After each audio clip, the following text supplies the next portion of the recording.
As we make our way over the Rockies and start the Eldora 2 approach, past the front range and the visual runway 35 left, I'd like to welcome you aboard United Flight 2307 from Tucson, Arizona.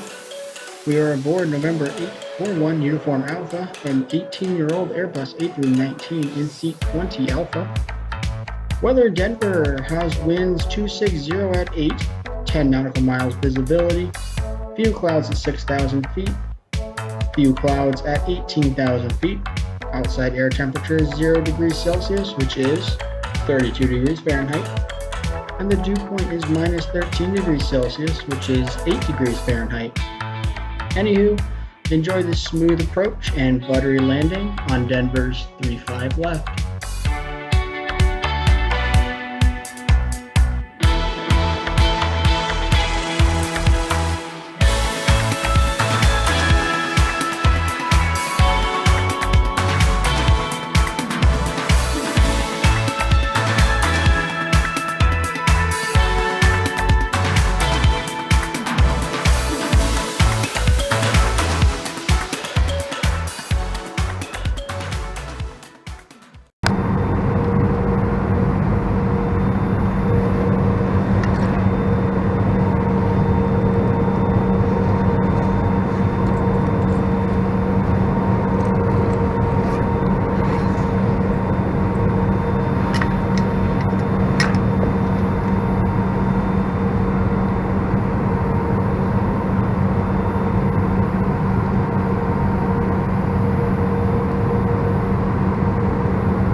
Gotta say, that was one of the, if not the smoothest landing of this trip. He absolutely greased it onto 3-5 left. Anyway, it's not going to be a very long taxi gate. Bravo 55 will be taxiing via Mike 7, Echo, Mike 9, Bravo November, Bravo 55. And as I always say, thank you so very much for watching and enjoying this very smooth landing with me, as it will be missed, trust me. As always, I hope you guys all very seriously consider subscribing to my YouTube channel, as I have content just like this scheduled until early August. That just shows you how many flights I've taken so far. So I hope you all tune into all of those, as they will be linked at the playlist at the end of this video. And as I always say, See you next time.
Arrival verified stop in Tucson and Denver.